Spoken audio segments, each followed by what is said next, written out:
أعوذ بالله من الشيطان الرجيم بسم الله الرحمن الرحيم يا أيها الذين آمنوا لا تقدموا بين يدي الله ورسوله واتقوا الله إن الله سميع عليم يا أيها الذين آمنوا لا ترفعوا أصواتكم فوق صوت النبي ولا تجهروا له بالقول كجهر بعضكم لبعض أن تحبط أعمالكم وأنتم لا تشعرون إن الذين يغضون أصواتهم عند رسول الله أولئك الذين امتحن الله قلوبهم للتقوى لهم مغفرة وأجر عظيم إن الذين ينادونك من وراء الحجرات أكثرهم لا يعقلون ولو أنهم صبروا حتى تخرج إليهم لكان خيرا لهم والله غفور رحيم.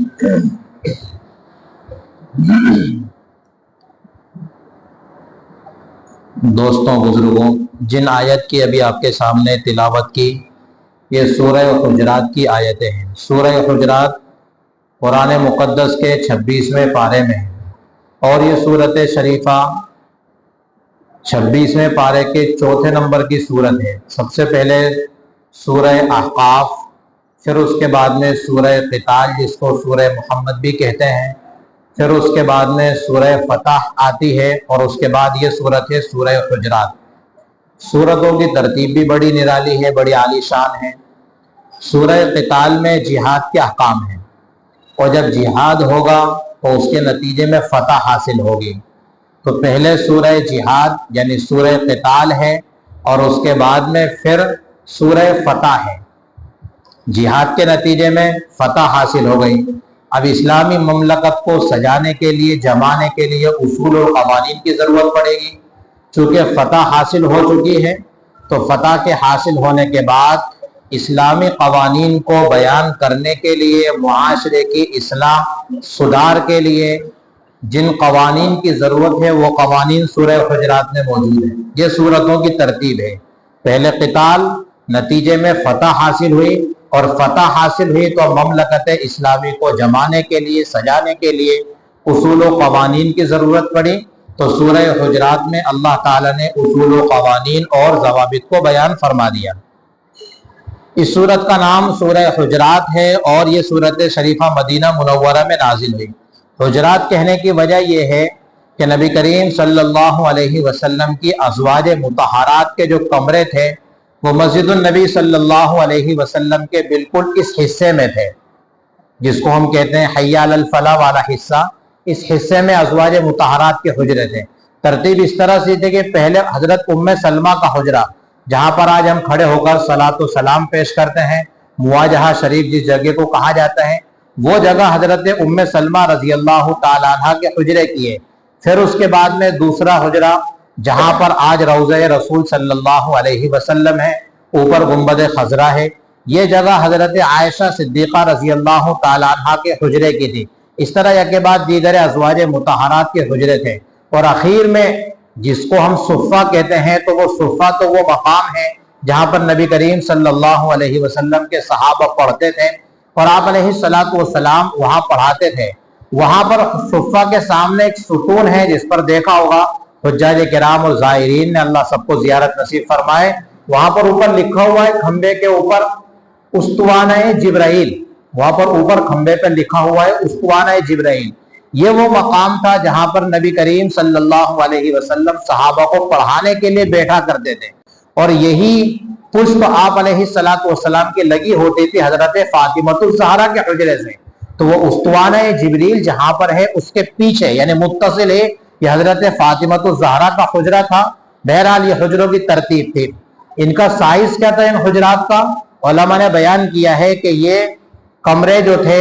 وہ 10 گز چوڑے 10 گز لمبے تھے، جس کو اپنی زبان میں کہا جاتا ہے 1 گز 18 انچ کا ہوتا ہے۔ تقریباً یہ 15 بائی 15 کے حجرے تھے۔ تو حجروں کا سائز تھا 15x15 اور ان کی اونچائی جو علماء نے بیان کی ہے وہ 7 گز بیان کی ہے۔ اس اعتبار سے اگر دیکھا جائے تو تقریباً 10-10.5 فٹ کی اونچائی پر ان کا چھت تھا ان کمروں کا، لیکن ان کا چھت جو تھا وہ کھجور کی لکڑیوں کا تھا، ہمارے طرح سلیب ڈلا ہوا نہیں تھا کہ نبی علیہ السلام کے سادے حجرے تھے، بالکل سادگی کے ساتھ لکڑیوں کی، کھجور کی لکڑیوں کا اور اس کے چھال وغیرہ کا، اس طرح کا آپ علیہ السلام کے حجرات کا یہ پورا چھت تھا۔ اور ان حجروں کے پیچھے کی جانب جہاں آج خادم الحرمین نے پیچھے ایک دائرہ اس طرح سے گھیر دیا ہے، وہ ازواج مطہرات کے حجرات کا آنگن تھا، اور اس آنگن کا سائز جو ہے وہ 8 زرہ بیان کیا گیا ہے، جس کو اپنے کہہ سکتے ہیں تقریباً 12 فٹ ایسا کچھ، وہ اس طرح سے ازواج مطہرات کے آنگن تھے جس میں اپنی ضروریات پوری کیا کرتی تھی۔ اور ان آنگنوں کے باہر نکلنے کے لیے ایک راستہ تھا، لیکن ان راستوں میں باقاعدہ دروازے لگے ہوئے نہیں تھے لکڑی وغیرہ کے، بلکہ ان پر کالے کلر کے موٹے کپڑوں کا پردہ ڈلا ہوا تھا۔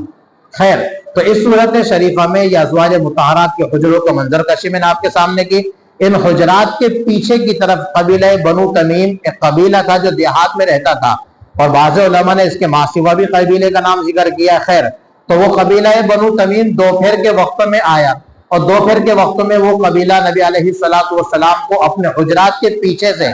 دیہاتی انداز میں، اس وقت آپ علیہ السلام کی 9 ازواج تھیں، اور آپ علیہ السلام اپنے ازواج کے کسی حجرے میں جہاں ان کو پتہ نہیں تھا کہ کون سے حجرے میں آپ علیہ السلام ہے، چونکہ آپ باری باری یک کے بعد دیگرے زوجہ کے وہاں آرام فرماتے تھے، تو دوپہر کی دھوپ میں، دوپہر کی گرمی کے وقت میں آپ علیہ السلام قیلولہ فرماتے تھے۔ آپ علیہ السلام کی ایک سنت ہے قیلولہ۔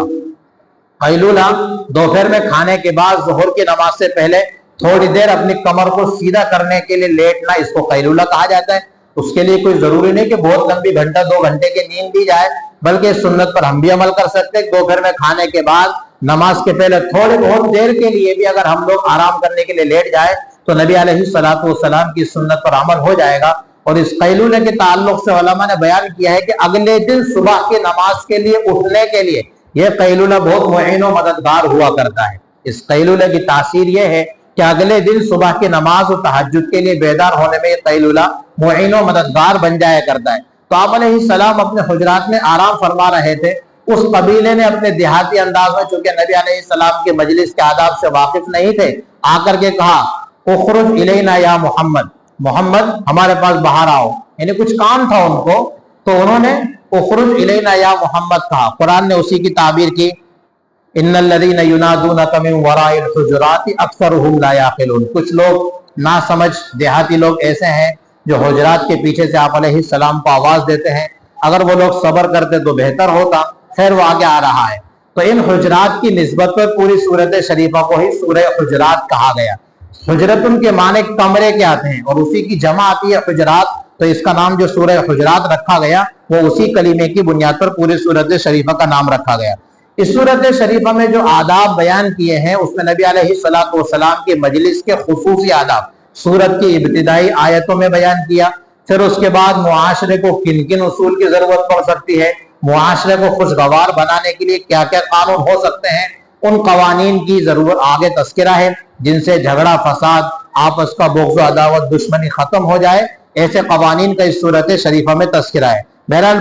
احکام کے اعتبار سے بہت ہی جامع صورت شریفہ ہے۔ پہلا ادب نبی علیہ السلام کی مجلس کا، یا ایھا الذین آمنوا لا تقدموا بین یدی اللہ ورسولہ واتقوا اللہ، اے ایمان والو تم اللہ اور اس کے رسول صلی اللہ علیہ وسلم سے آگے نہ بڑھو، اور اللہ تعالیٰ سے ڈرو، اللہ تعالیٰ سننے والا ہے، جاننے والا ہے۔ دوسرا حکم،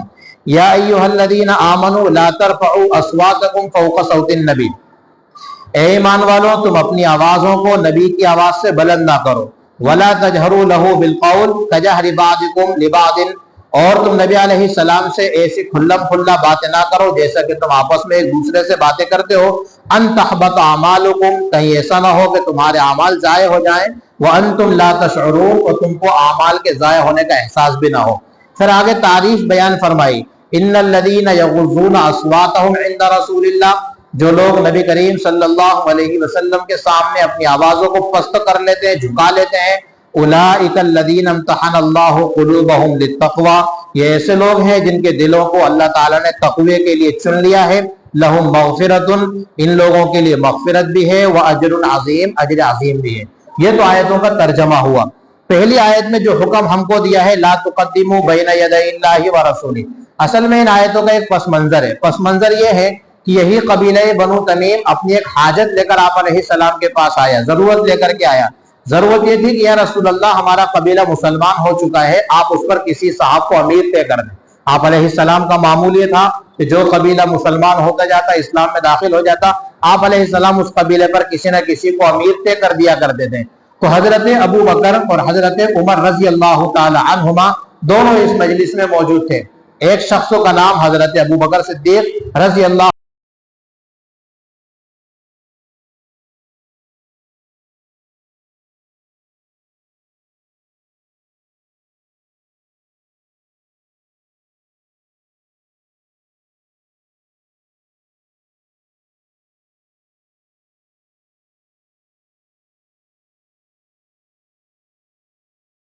کو اس کا امیر بنایا جائے، اور حضرت عمر نے پھر اپنی رائے پیش کی یا رسول اللہ میری رائے یہ ہے کہ اقرا بن حابس کو اس قبیلے کا امیر بنایا جائے۔ ابھی آپ علیہ السلام نے مشورہ مانگا نہیں تھا، یہ صحابہ سے جس کو اپنے کہنے تھوڑی سی اجتہادی چوک ہو رہی تھی، جس کی بنا پر قرآن کا یہ ادب ہمارے سامنے آ گیا۔ دیکھو نبی علیہ السلام کے صحابہ سے یاد رکھنا، قرآن نے ان کے بارے میں کہا رضی اللہ عنہم ورضوا عنہ۔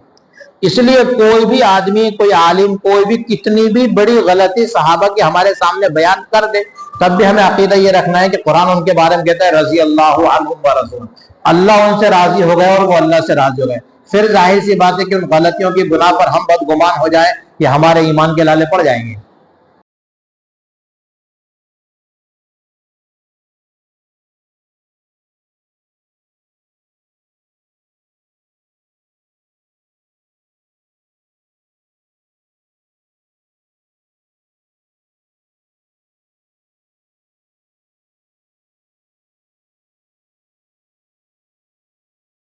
آپ کے صحابہ سے اس قسم کی چوک ہوئی تو یہ ادب ہمارے سامنے آ گیا، اور ہم اسلامی معاشرے میں جینے کے لیے ہم کو ایک ادب ہاتھ آ گیا۔ اور اگر آپ علیہ السلام کے صحابہ سے چوک نہیں ہوتی تو ظاہر سی بات ہے کہ ادب بھی ہم کو سمجھ میں نہیں آتا۔ ظاہری اسباب تو یہی بتاتے ہیں۔ خیر، تو آپ علیہ السلام کے صحابہ سے آپ نے مشورہ مانگا نہیں، پھر بھی انہوں نے پیشگی مشورہ دے دیا، ایک چوک تو یہ ہوئی۔ تو قرآن نے کہا لا تقدموا بین یدی اللہ ورسولہ، اللہ اور اس کے رسول سے آگے نہ بڑھو۔ اس لیے مجلس کا تقاضا یہ ہے کہ امیر مجلس جب کسی سے کوئی رائے مانگے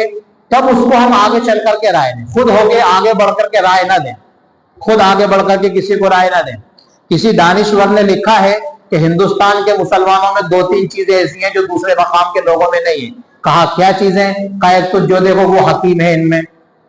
کیسے پتا چلا؟ میں ٹانگے میں بیٹھ کے سفر کر رہا تھا، مجھے چھینک گئی تو پولیس والے نے کہا فلاں ٹیبلٹ کیوں نہیں لے لیتے؟ پھر دوسری مجھے کھانسی آئی تو فلاں نے کہا تم فلاں ٹیبلٹ کیوں نہیں؟ پتا چلا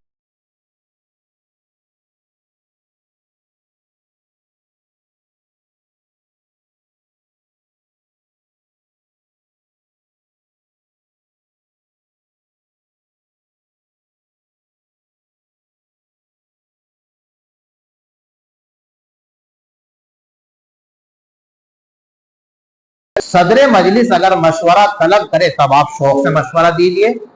تو اللہ اور اس کے رسول سے آگے نہ بڑھیں۔ نبی کی مجلس کا ادب یہ تھا کہ صحابہ نے یہ معمول اپنا بنا لیا تھا، جب تک آپ علیہ السلام سوال نہیں کرتے کوئی بھی صحابی آپ علیہ السلام کے سامنے مشورہ پیش کرتا ہی نہیں تھا۔ یہی ہماری مجلس کا ادب ہم کو سکھاتا ہے، یہ آیت ہم کو ادب سکھاتی ہے زندگی میں گزار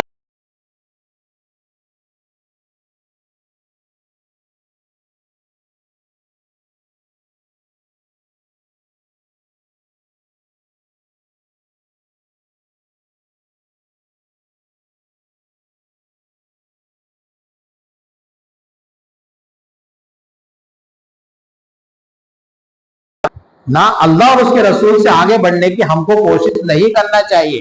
اللہ اور اس کے رسول کے احکام سے بھی آگے بڑھنے کی ہم کو کوشش نہیں کرنا چاہیے۔ قرآن کیا ہم کو بتاتا ہے، حدیث کیا ہم کو بتاتی ہے، اس کی بہت لمبی چوڑی تفسیر ہے۔ بعض لوگوں کو معاشرے کی اصلاح کے بارے میں کچھ کہا جائے کہ یار آپ کے یہاں شادی بیاہ کا موقع ہے، اس بات کو چھوڑ دیا، نہیں یار وہ ہمارے یہاں کا رسم و رواج ہے۔ ارے میرے بھائی، رسم و رواج بات کی چیز ہے، پہلے اللہ اور اس کے رسول کی تعلیم ہمارے لیے، کیونکہ اللہ اور اس کے رسول سے کسی بھی معاملے میں ہم کو آگے نہیں بڑھنا ہے۔ کچھ لوگ کہتے ہیں کہ یہ بات میرے سمجھ میں نہیں آ رہی ہے،